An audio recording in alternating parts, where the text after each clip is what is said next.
3D carving on your CNC doesn't need to be scary. In today's video, we're going to carve multiple things on the CNC to give you guys a few ideas of what you can do, other than 3D photo relief carvings that take hours.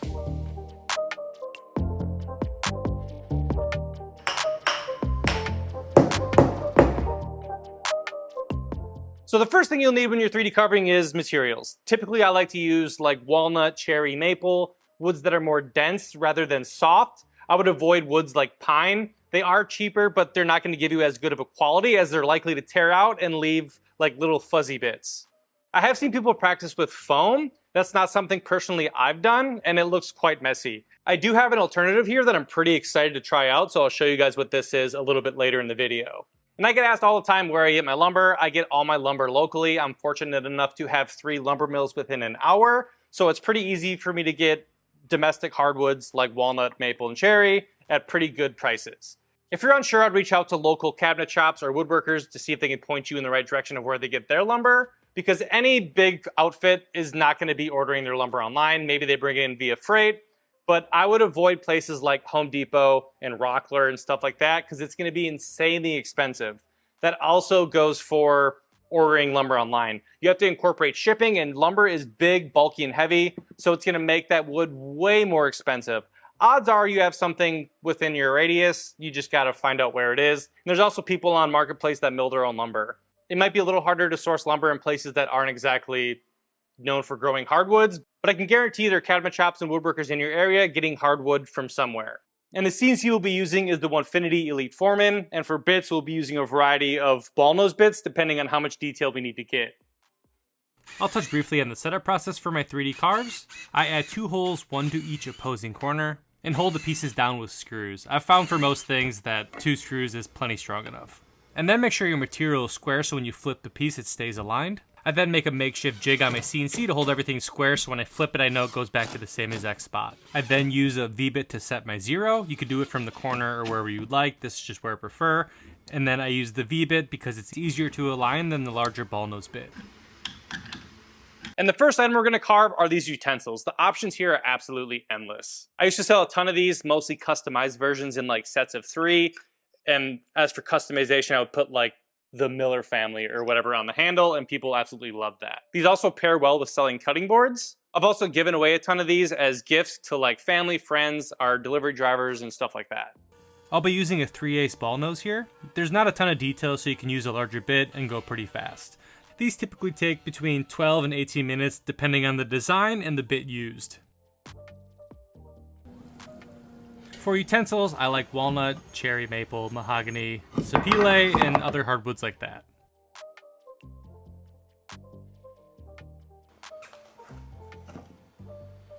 All right, first carve done. As you can see, the whole thing's kind of shifted like a 1/16, 1/8 inch this way. So I just marked center all crappy. I should have did corner to corner so it was more exact, or went off the corner over here. But honestly, with something like this, I can simply just blend that and you'll never even know. This took just under 7 minutes per side. You could also do dowels, which are far more accurate than my screw setup here. I'm just lazy. And these are my absolute favorite. I call these the spoonchula. This is like my daily driver in cooking. Scoop, flip, scrape, little spoon spatula hybrid. I think everyone should have one.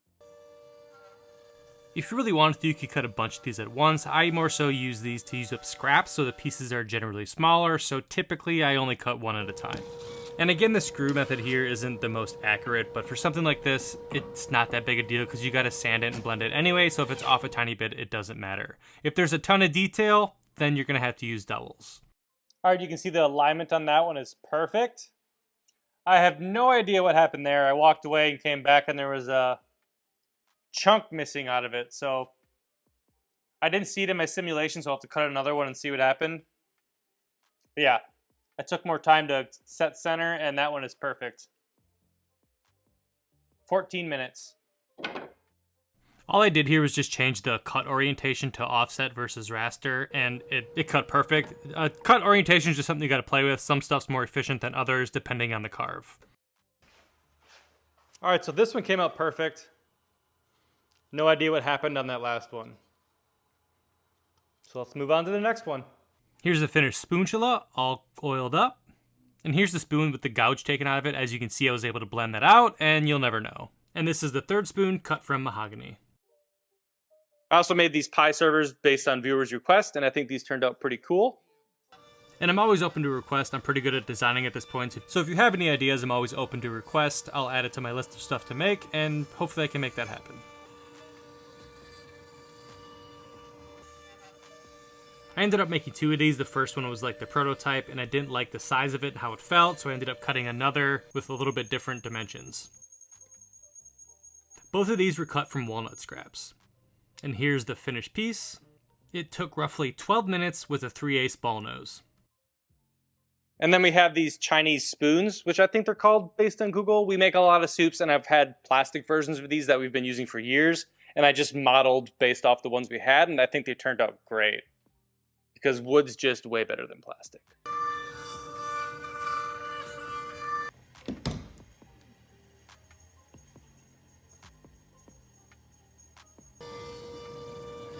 Then again, same thing here. I made one, didn't like the shape and feel of it, so I modified it a little bit and then made the finished products. 2 spoons took about 15 minutes. And then a little bit of sanding and shaping, and they're ready to be oiled. If you're into soups, let me know your favorite kind in the comments. And since I carved these successful, I decided to try to go smaller and make these little coffee scoops, but they ended up just blowing apart like 3 times, and at what points it's just not worth it. So I'll have to revisit these with a smaller bit and slower cut speed. I'm pretty sure these would work with a 1/4-inch ball nose. I just didn't have time to tackle them, and I'll just revisit them later. And another difficult aspect of 3D carving would be getting files and or making files. I make all these files and put them out there for you guys to buy on my website or like Etsy. There's also a ton of other files on Etsy and other creators that offer 3D files. Honestly, I would start there and make sure 3D carving's for you, because learning how to 3D model is a whole nother game itself. So for me, I use Shaper 3D, Nomad Sculpt, and then what I use depending on the need I have to make 3D models. There's also stuff out there like Fusion. There's a couple other ones that are free that I don't recall off the top of my head, but there's lots of options out there. I would try a few because it's one of those things where you kind of got to try it for a little bit to see which one feels best to you. I recommend Shaper 3D. It's a little expensive, but I do all my drawing on my iPad, which is just more convenient than using my laptop. And again, all the files you see in this video, along with other ones, are available on our website and Etsy. But you don't have to use mine. Just look on Google and there's tons of other files out there. So I was super excited to try this out. I've always wanted to make a round mallet, but I don't have a lathe or like a 4th access, so I just decided to go for it with the 2-sided carve, and I think this turned out awesome. It almost looks like a snake skin, like a snake belly. So I'll show you how I made it. And this was not my idea. I saw a man named Peter Brown on YouTube do something similar to this. And what I did was 3D print this honeycomb texture out of PETG on my 3D printer and then filled it with colored epoxy. I was hoping it would be a little bit more gold, but because I used a slow curing epoxy, it kind of all settled on the bottom, as you can see there. And to me, this was just a fun experiment. I don't know how durable those handles are going to be. I just figured a handle would be an easy way to like try it out and a relatively quick carve. I was initially going to do a bowl, but I thought it'd be quite hard to sand, and this is the best way I came up with sanding this. I just put a screw in the end, attached it to the drill, and it actually worked pretty well. I sanded to a higher grit, and then I just sprayed it with some semi-gloss clear. I didn't have any wood thick enough for the head, so I just glued together some scraps and just made a big old block. And then it's just a pretty simple carve. I should have made the head a little smaller because I really maxed out the limits of this 3/8 bit. And since it was so tall, I had to use these like 4-inch screw daggers to hold it down, but it turned out pretty good. Ideally, you have a 4th access or a lathe, but I do not. And here you can see me gluing in the head with epoxy. I'm just kidding, you can't see anything at all. I never checked the camera. But I just epoxy that in. Ideally, I would wedge it, but I was worried about the durability of the handle, as it's more so just for fun. But this part should be wedged or pinned. As all the epoxy is separated by the 3D printed walls, I don't think it's going to be overly durable, but I just thought it looked super cool and for fun, so this will most likely just live on the wall. If you have any other ideas for this 3D infill epoxy stuff, let me know. I would love to tackle this again with a better game plan and idea. And for this mallet, I just wanted to kind of test my skills. A while back, I made a Clash of Clans Heroes mallet for a friend that was big into Clash of Clans. And it was just essentially like a king crown 3D carved onto this mallet head. And I want to try to do something a little bit cooler than that, so I decided to add this skull. Something like this is going to be a little bit harder because sculpting is far more difficult than 3D modeling. But overall, I think this turned out super cool. Once I get a fourth axis, I'll end up making some utensils with really cool shaped handles, but I'm sort of limited on two-sided carves. And this was just practice to work on my 3D modeling and 3D carving skills. I just modified one of my original mallet files and made it work with this. And I think it turned out super cool. On this one, I used a 1/4 inch ball nose to do the clearing, and then I used a 1/16 Skinny Jenny tapered ball nose for the detail pass. The entire mallet took me about an hour to carve, including the handle and all that stuff. This part obviously took the longest, but it was about an hour total for the entire mallet. It's just removing a tiny bit of material, so I probably could have sped it up some to save time, but better safe than sorry. And then here I used an 1/8 inch down cut to cut out the handle and inside pieces.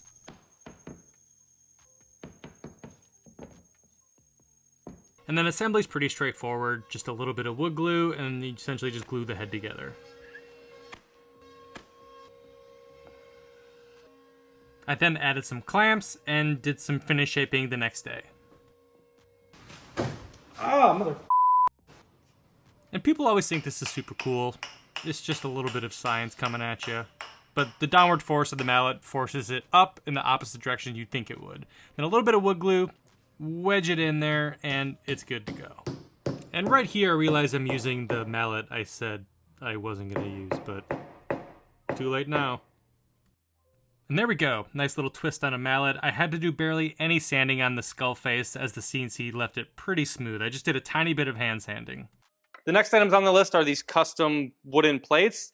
I think these are great. I've had a set of these for a few years now, and I mostly use them for like sandwiches, grilled cheese, toast, and stuff like that. But every time someone sees one and feels it, they think it's so cool that it's just real solid wood.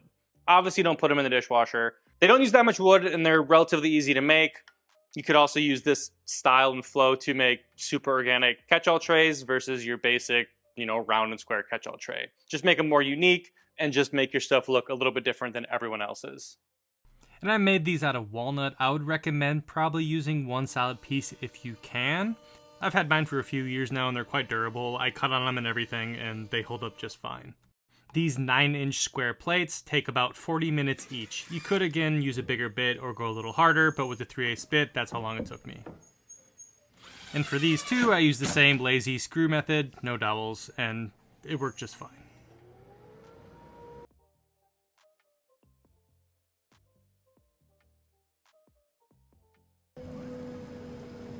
And on this one, I didn't have my offset set quite enough, so it didn't cut all the way through, so I just ran them through on the bandsaw, and there was a tiny bit of material left. And these are two 8-inch round plates. These are also made from walnut, and they took just under 30 minutes each. For software, I'm using Vectric VCarve Pro, and I just add the tabs and alignment and all that in there, and it's quite simple once you learn how to do it. I have multiple sizes in this plate bundle. I just like these sizes the most. They're good for sandwiches and stuff that I personally use them for. And for the last one, serving trays. I've had great luck selling different types of serving trays. People love to display food, and you just have to make it more unique, and that's where 3D carving comes in. This just has a nice organic shape, and it has this nice unique curvature on the bottom. And it looks simple, but it just makes it that much more unique and easier to pick up. If you ever need ideas of what to sell, you can always just go walk through like IKEA or Target and get tons of ideas of things you can make and model from wood. Just look at what's popular and make your own version of it from wood. Wood just looks way more high-end and nice than any type of injection molded plastic. And people are always like, oh man, you sell that stuff for how much money? And yes, you almost have to for it to be worth your time, unless you're simply doing it for fun or a hobby. People are way more likely to splurge on things that last. I sell $500 cutting boards and they aren't for everyone, I know that.